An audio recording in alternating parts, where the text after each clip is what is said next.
Ok. Merci. Bonjour et puis merci pour cette invitation à venir parler de confiance. Donc je reviendrai pas sur la présence de l'eau et le rapport de la confiance à l'eau, mais on verra à quel point elle est liquide. Donc je pense que le lieu est très très approprié. Alors je vais faire une introduction très générale. Je n'aurai absolument pas la prétention de définir ce qu'est la confiance. De la problématiser un peu parce qu'elle est toujours problématique, de voir un peu comment on peut l'interroger et peut-être que ça, à la suite de mon intervention, ça donnera des pistes aussi pour voir comment concrètement on peut prendre en compte ces enjeux de confiance. La chose qui est troublante quand on étudie les ressorts, par exemple, neuropsychologiques de la confiance, c'est de voir à quel point la confiance est une dynamique, c'est un tourbillon. C'est pas un état stable, c'est un état extrêmement mouvant qui génère en permanence des tensions, qui produit des cycles qui sont des cycles de pari et puis des cycles de vérification de la validité du pari.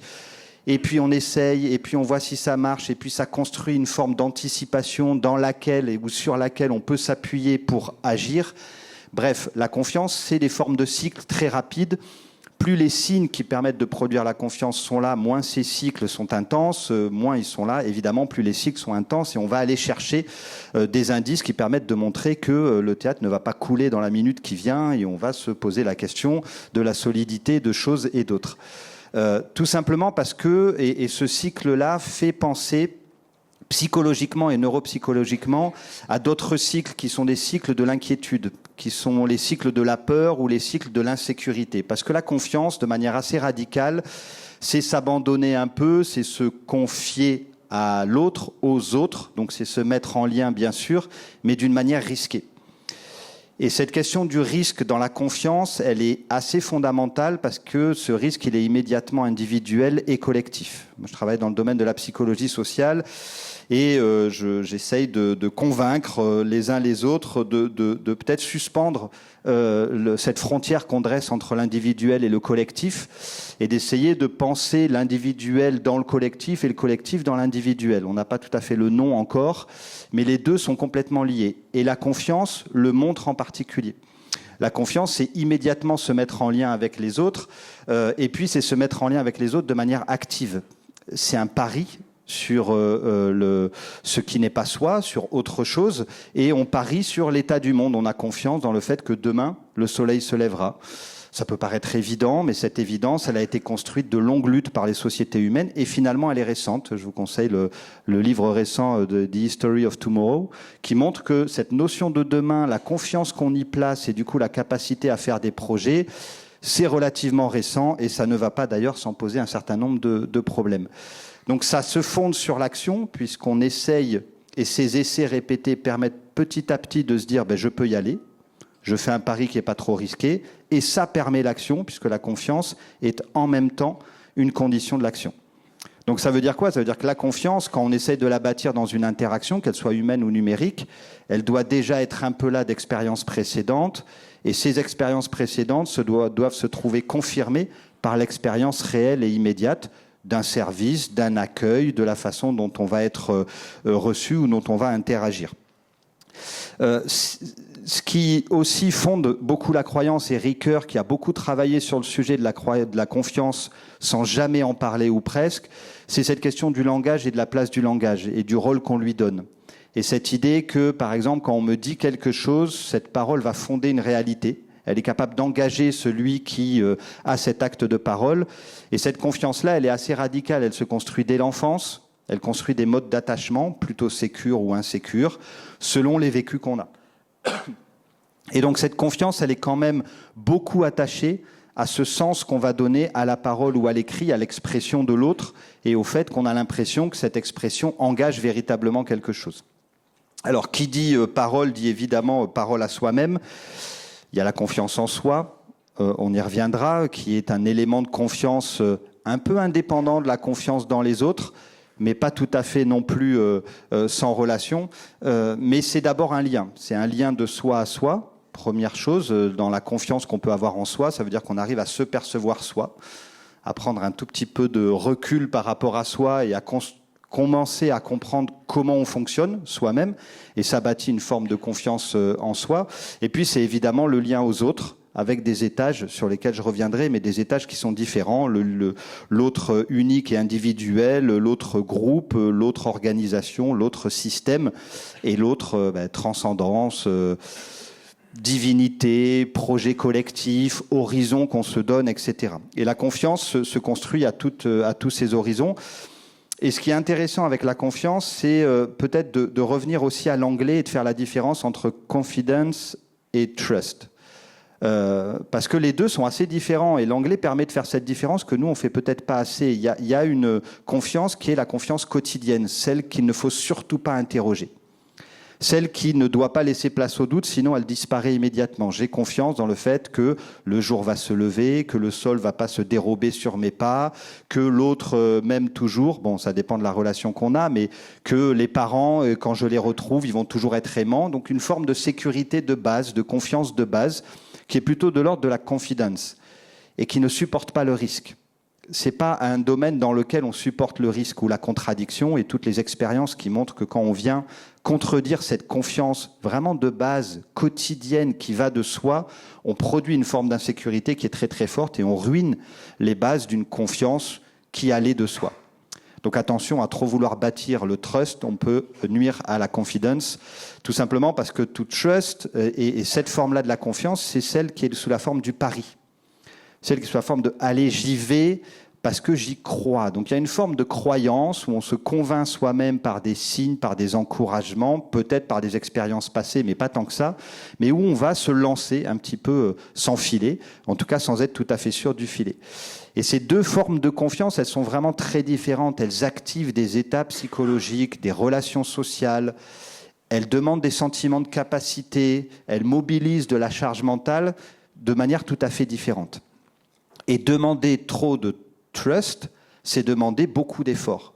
C'est demander beaucoup de ressources psychosociales. Et quand on accompagne des publics qui sont maltraités par la vie, on sait que ces ressources psychosociales, elles ne sont pas à leur top.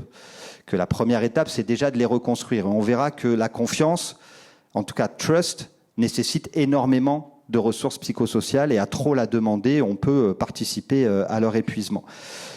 C'est une certitude et c'est un doute, ça va évidemment ensemble. Et puis surtout la confiance que montrent les travaux, c'est que de par cette façon de rechercher des indices ou alors de valider, de vérifier qu'on est toujours dans des situations connues, c'est le résultat d'un milieu, d'un climat. Et c'est toujours difficile d'établir un climat. Parce qu'un climat, il ne s'établit pas avec des signes particuliers où on logerait toute la confiance dans une chose. Un climat, c'est quelque chose qui se produit par des petits indices, c'est pointilliste, c'est atmosphérique, c'est quelque chose d'impressionniste, je pourrais prendre pas mal de métaphores, mais c'est quelque chose qui s'établit de manière diffuse. Donc ça veut dire que les signes de confiance, ils doivent eux aussi s'établir de manière diffuse tout au long d'un parcours, par des micro-signes, des choses qui ne sont pas de l'ordre de l'information, mais plutôt de l'ordre de l'indice, de l'ordre de quelque chose qui va toucher à la vision périphérique, à la micro-interaction, qui va toucher des formes de délai. Ah, ça met un peu plus de temps, ça veut dire que mon interaction est sécurisée. Ça me met en présence des autres, donc ça veut dire que d'autres l'ont fait. Donc ça va construire un autre élément de la croyance dans la validité, la crédibilité, la fiabilité de ce à quoi on a affaire. Et ça, c'est vraiment important parce que cet écosystème, ce milieu, cette atmosphère, c'est ça qui va permettre de bâtir ce sentiment de confiance qui fait qu'on va supporter le risque et le suspense. J'étais aux subsistances la semaine dernière pour parler du suspense et revenant sur les sujets de confiance, j'ai été surpris à quel point la question de la confiance est liée à la question du suspense.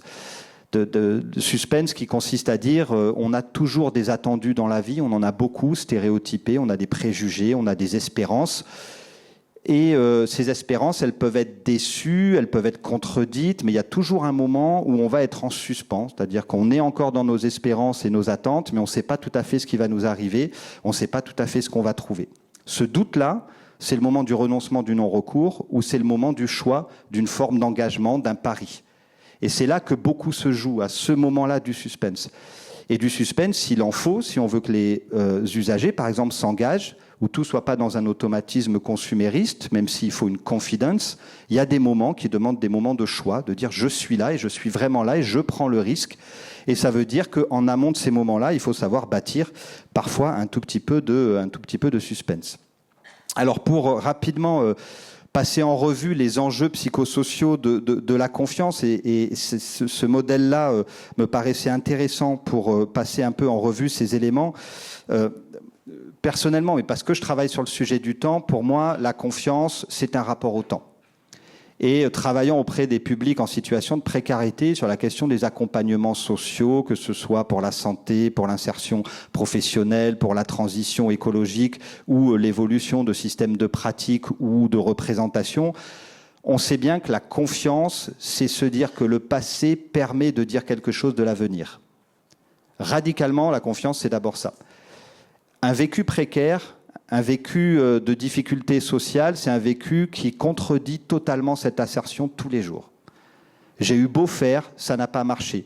J'ai eu beau m'engager dans mon emploi, mon CDD n'est pas reconduit. J'ai eu beau développer des arguments, je n'aurai pas le logement. J'ai eu beau payer comme je pensais qu'il fallait payer, on me demande des rappels de charges, etc. J'ai eu beau faire ce qu'il fallait pour mes droits, finalement on me dit que je n'y ai pas droit, ou alors finalement la démarche est trop compliquée. Et cette question du rapport au temps, et de la façon dont cette cohérence qui pour certains est évidente et pour d'autres est catastrophiquement inatteignable entre le passé et le futur, et où du coup on se retrouve bloqué dans un présent, ça transforme toute confidence en trust. Tout rapport de confiance devient un risque dans ces situations-là. Et j'en parle non seulement parce que des publics sont touchés par ces atteintes à la confiance en permanence, mais parce que peut-être que les moments qu'on va vivre vont nous mettre tous dans des situations qui vont rendre difficile l'anticipation de demain à partir d'hier.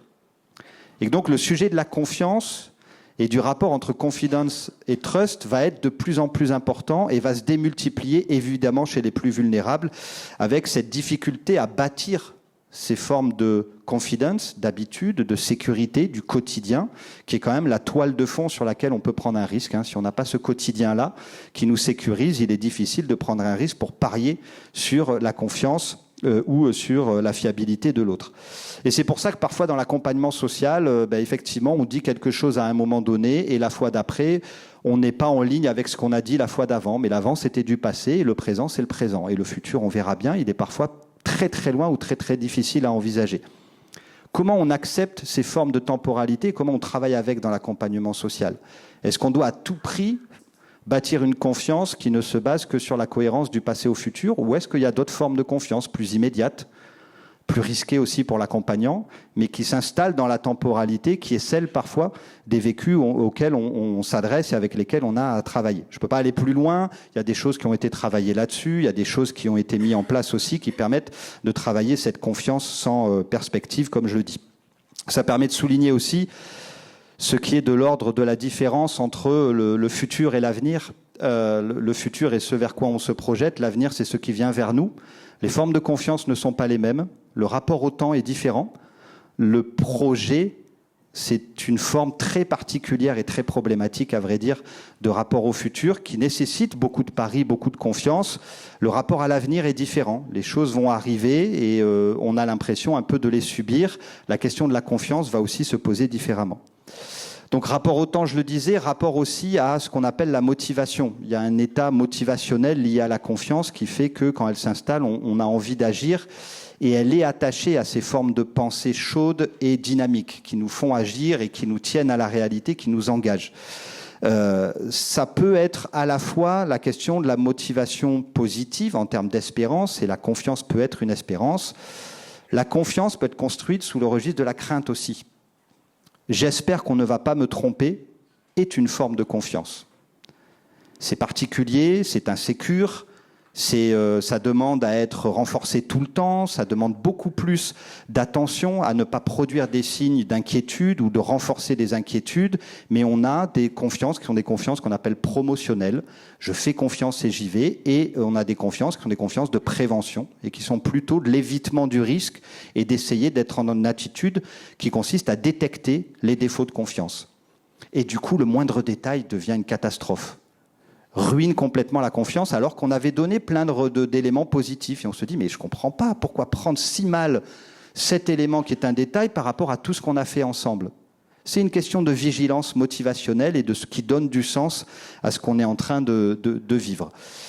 C'est à la fois une certitude, je l'ai déjà dit, et un doute, et puis c'est la question de la gestion de l'aléa de la confiance, elle va, elle vient.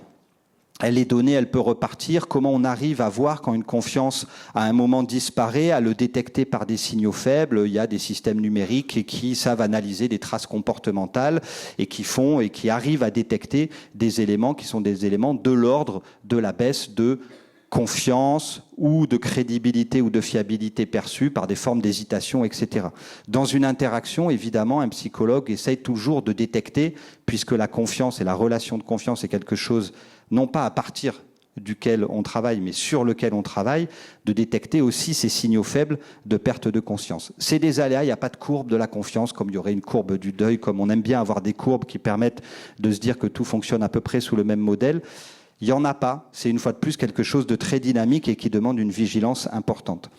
Le rapport aux autres aussi, c'est une forme d'insertion sociale, la confiance, c'est relativement évident. C'est aussi ces étages dont je parlais, c'est-à-dire que la confiance, elle se construit dans le microcosme familial, beaucoup, et quand les familles ne produisent pas de la confiance, on sait qu'on a des formes d'attachement, qui sont des formes d'attachement insécures, et qui vont problématiser ou rendre difficile ce qu'on appelle une confiance épistémique, c'est-à-dire cette idée que on a un niveau de base de confiance qu'on peut confier.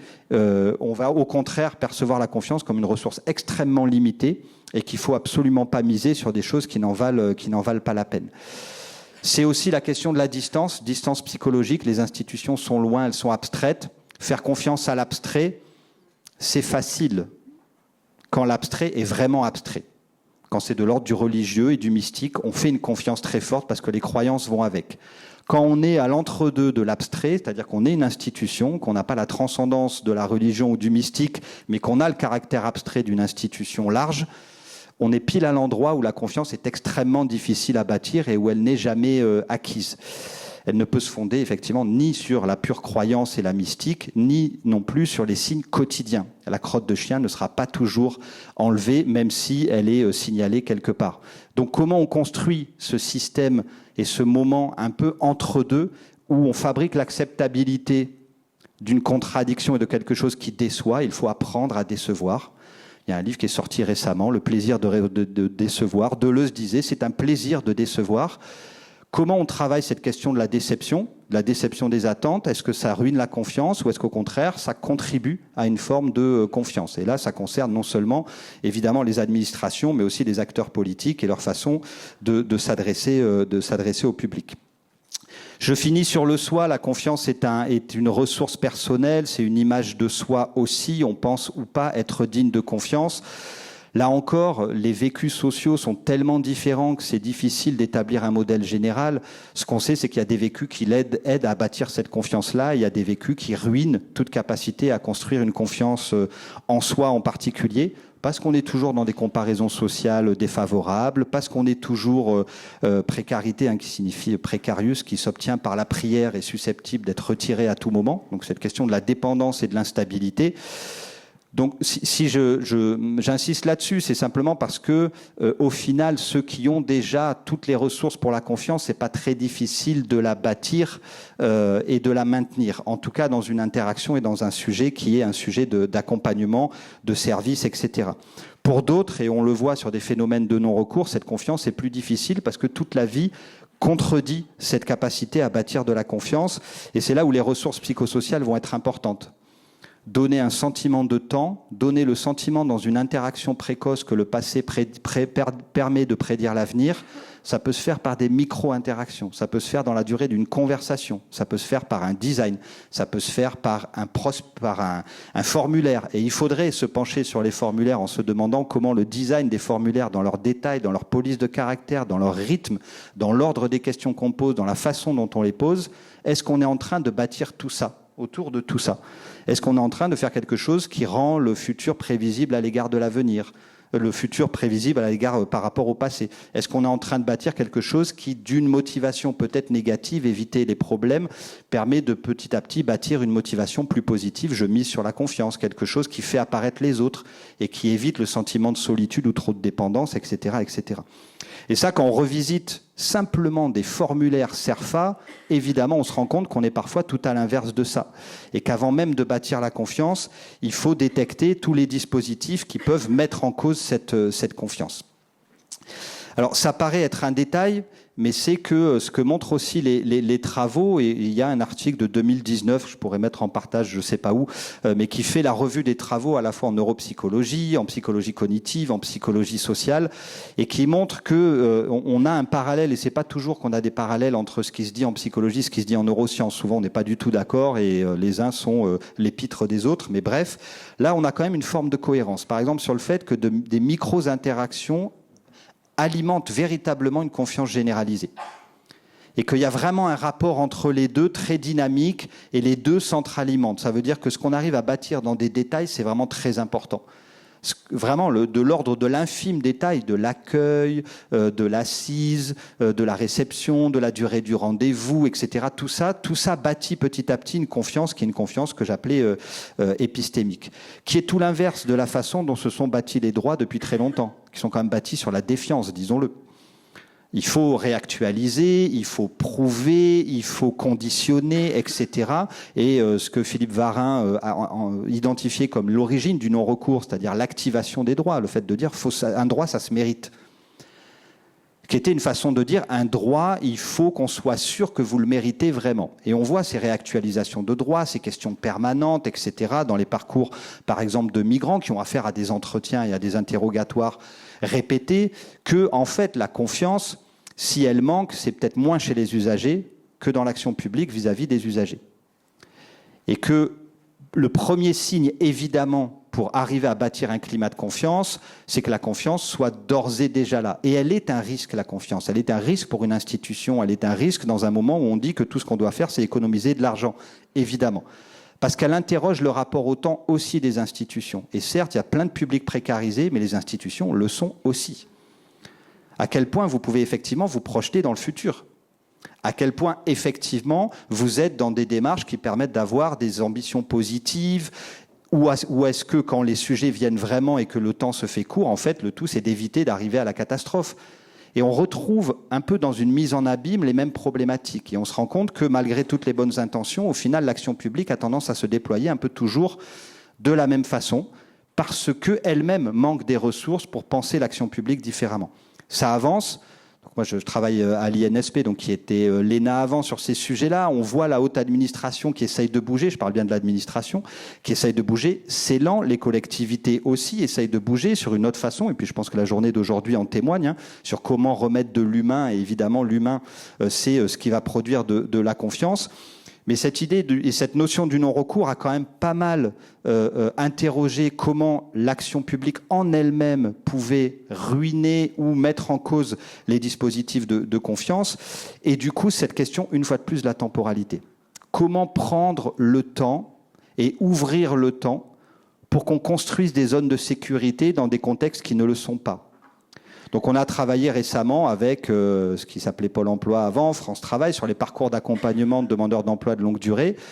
Et ils ont pris un risque. Ils ont pris un risque. Le sujet, et je termine là-dessus, le sujet c'était comment amener des demandeurs d'emploi de longue durée vers des métiers en tension. Toujours le même problème, ce qui fait bondir les psychologues et autres, ou conseillers en insertion socio-professionnelle. Parce que ça veut dire quoi ? On prend les gens les plus en difficulté puis on essaye de les pousser vers les pires boulots. Ce qui était un peu la logique, à vrai dire. Et on a réussi à bâtir, mais progressivement, en échangeant sur ces sujets de confiance, en essayant de se plonger dans ce qui était un vécu de la perte d'emploi, des difficultés quotidiennes, qu'est-ce que les sciences psychologiques, sociales, etc. avaient à dire et tout. Et ils ont réussi, pour le moment, c'est en petit, mais on est dans une perspective de généralisation, à bâtir un parcours qui consiste à dire on va prendre le temps, on ne va pas parler d'emploi, on va rien parler de tout ça, on va juste essayer de travailler sur les ressources psychosociales. Et une fois qu'on aura eu l'impression que ce rapport au temps, ce rapport à soi, ce rapport aux autres aura fait l'objet d'une forme de progression collective, on posera la question de est-ce que vous voulez y aller ou pas? Est-ce qu'on continue à réfléchir et à discuter d'aller vers des métiers en tension, oui ou non? Et si c'est non, c'est non. Et ça, pour une institution comme France Travail, c'est quand même quelque chose. Mais c'est un signe de confiance. C'est un signe qui consiste à dire on bâtit les conditions de la confiance réciproque et on fait cette confiance puisqu'on ne peut plus dire que les gens sont dans un état où ils ne peuvent pas vraiment prendre de décision, où en fait ils ont des freins, blablabli, blablabla. Ils en ont évidemment, on en a parlé, et à un moment donné, on produit cette confiance et on fait cette confiance. Et voilà, ce parcours a les résultats qu'il a, etc. On pourra y revenir dans des discussions informelles, mais ça montrait comment dans le design de quelque chose d'assez subtil, en posant un moment qui était un moment de choix, on pose un moment de confiance. Et qu'il y a plein de façons de poser ces moments de confiance. De la même façon, la confiance, c'est la confiance dans les autres. Et j'ai pris un autre exemple d'une démarche qui avait rien à voir avec tout ça, mais qui était une démarche autour de la qualité de vie dans de l'habitat social. La question de, en fait, qu'est-ce qui pose problème et qui fait que y a des problématiques de qualité de vie, etc. Évidemment que c'est aussi un problème de confiance, de rapport aux autres, de qualité de la relation et du fait qu'on a cette confiance qui fait que si on se projette dans un comportement ou on fait quelque chose, on va anticiper la réaction des autres et on va la juger juste, on va la juger recevable, etc. Et donc ça a consisté simplement à faire réapparaître le collectif de plein de façons, par des visages sur les murs, par des services qui étaient des services d'entraide, par des espaces collectifs qui étaient retravaillés, etc. Et quand on analyse les indices de confiance, on se rend compte qu'ils bougent très vite. Et là, c'est vraiment une intervention qui n'est pas une intervention spécifique, mais qui est une intervention plutôt atmosphérique ou climatique. Donc en fait, c'est dire que cette confiance-là, elle se construit par des détails, elle se construit par des détails en prenant des risques. Et quand je parle du management de la confiance, là je parle dans le fait que quand dans un service, on veut mettre en œuvre des démarches qui prennent le risque de la confiance, il faut évidemment que le management suive. Il faut que le management soit lui-même à construire un dispositif de confiance et de sécurisation qui fait que de la confidence, on peut aller au trust et on arrive à trouver l'équilibre entre les deux. Je m'arrête là. C'était très large et introductif, mais c'était pour peut-être ouvrir un premier champ de réflexion.